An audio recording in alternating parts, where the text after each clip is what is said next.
Hi, my name is UNLV, and this is my CPE 403 final project. My project is called the Streovision.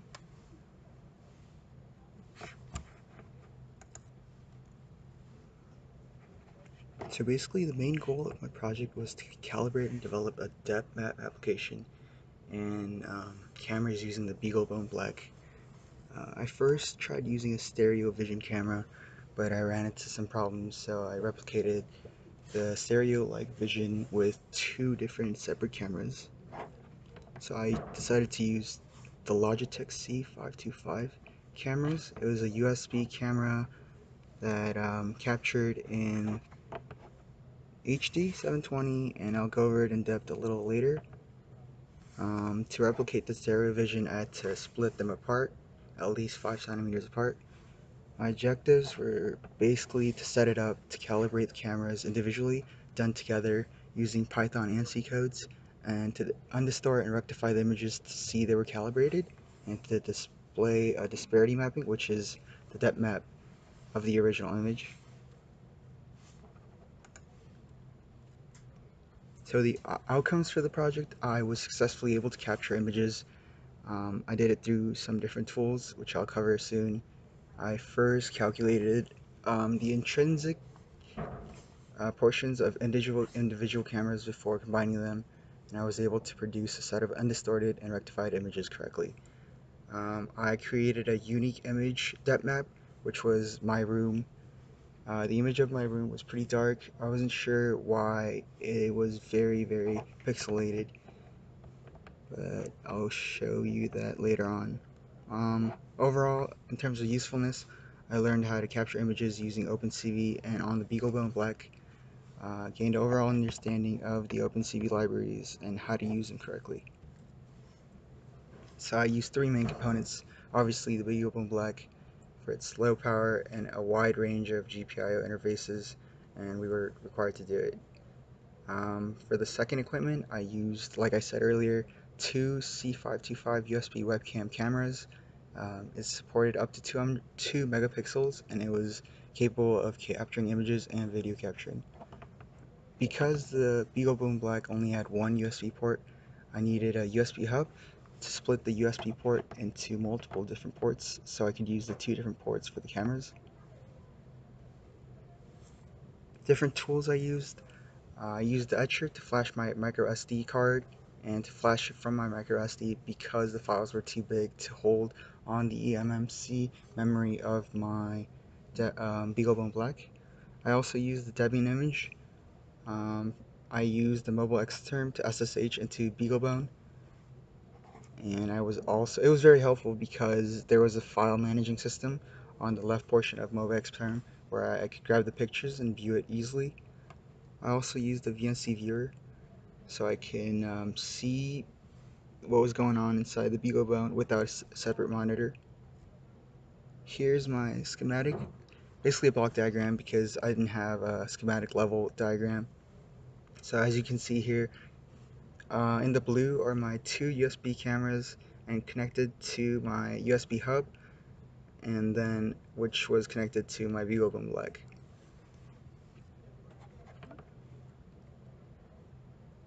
Before I cover the prerequisites, I'll show you the setup on the video on the left.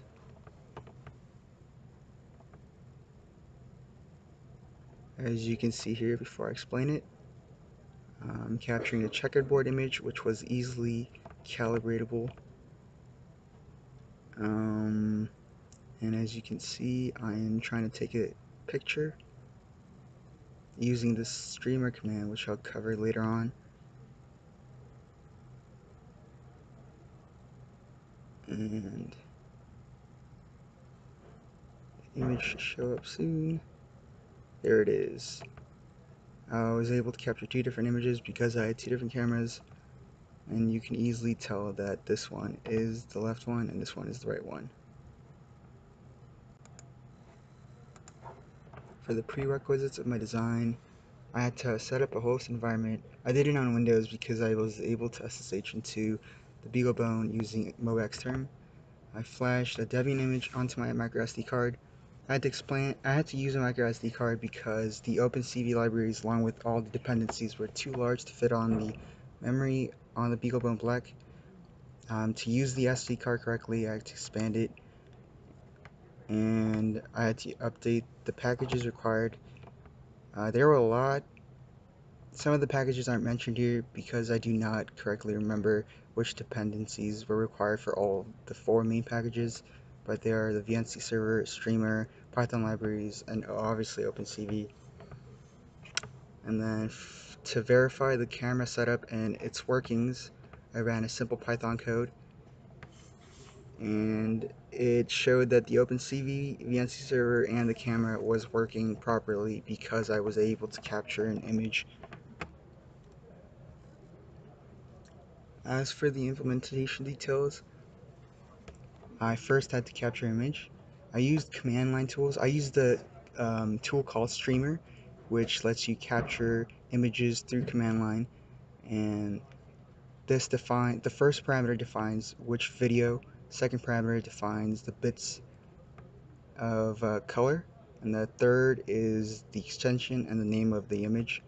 I used 10 different images to calibrate my camera at different angles and different positions. The perimeter around the checkerboard, I set it because I wasn't really sure the field of vision of my camera, so I had to draw it around before taking the images. In terms of calibration, I used 3 main functions. Most of these calibrations were implemented in Python. I used define chessboard corners, corner sub pix. This basically made the corners more visible and made it more clear. And to calibrate the camera was calibrating the camera. And as you can see, I relayed that image back onto the VNC server, and you can see the lines, and it was calibrating correctly. The second step was the undistortion and rectification. I attempted to remove the noises. There were 2 different main noises, which made the lines appear not straight, basically, because of the pinhole and models and the cheap cameras. And as you can see here, you can't really tell, but if you zoom up closely, you can see the edges kind of rounded out. So the left side is the original image, and right side is the undistorted and rectified image. And finally, the depth map generation, I used the OpenCV, once again, stereo BM create function. Here are the left and right images. I turned them into black and white because it was easier for OpenCV to generate these images. And as you can see, there's a lot of noise, a high degree of noise. I wasn't really sure why. It might have been the lighting, the resolution of my camera, the pixel levels, and here's my actual implementation setup. So on the right, you can see that my 2 cameras were connected to a USB hub and then to the Beagle Black. On the left, you can see how I actually took the image. It was pretty close, and as I mentioned earlier, you can see the perimeter I drew to see the field of vision. And after the calibration, I had to make sure the cameras weren't moving, so I taped them onto the foundation. So whenever you move the cameras, you would need to recalibrate. Here are the standalone video demos. Basically show you what was going on. I first showed the image capturing process, and then this is the calibration and creating a depth map image. I'll fast forward it.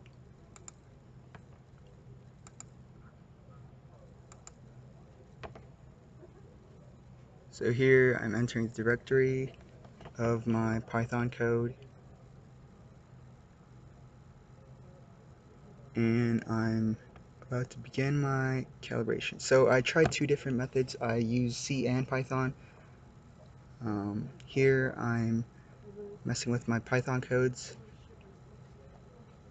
Here's the left and right image after I captured them, and I will start my calibration. Here's the intrinsic calibration, so I did it individually, and you can see the different images I used. And after it finished calibration, it's stored as a file, and you can see that so the Python portion of the code both undistorts and calibrates, so you can see the single undistorted image.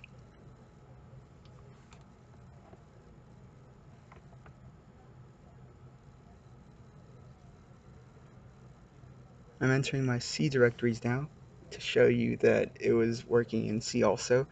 It's harder to conceptualize because there's no visualization, but here I'm calibrating the left camera, and then you can see it finding the corners through the functions I mentioned earlier. If I go up a little more to find chessboard corners, I'm doing it again for my right camera.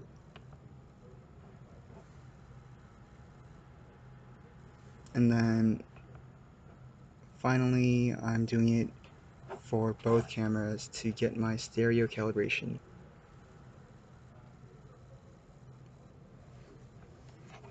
And then afterwards, I'm calling my undistort and rectify function using my stereo calibration. And it is produced, and I'm trying to access it. It is also kind of hard to tell, like this image to your right, but here, I'm bringing them up right now.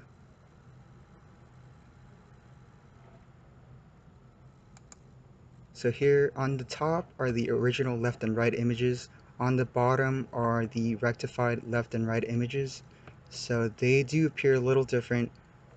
The edges are a little bent to remove the noise, as I explained earlier. I'm changing directories, and here I'm producing my DEP Map image, and you can see that there is a high degree of noise left and right.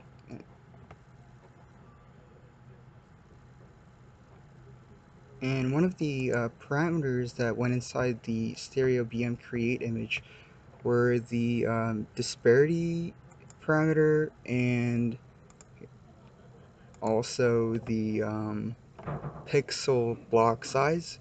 So because my camera was not that big of a resolution, I had to reduce the pixel block size to the smallest. In terms of results and conclusion, I was successfully able to undistort and rectify the images, produce the depth map image, and the application in itself was successful. Like I mentioned, there was a lot of noise contamination. I wasn't really sure why, if it was the lighting, the resolution in itself. When I tested it using the popular image used for disparity imaging, it turned out fine. But as you can see, I did mess with the parameters of my depth map generation function. And on the left, you can see it's a little more harder to recognize compared to the right, where you can see the light lamp here. But also the objects on the edges were harder to detect. So if it was black, it meant it was closer. And here are my references. And thank you.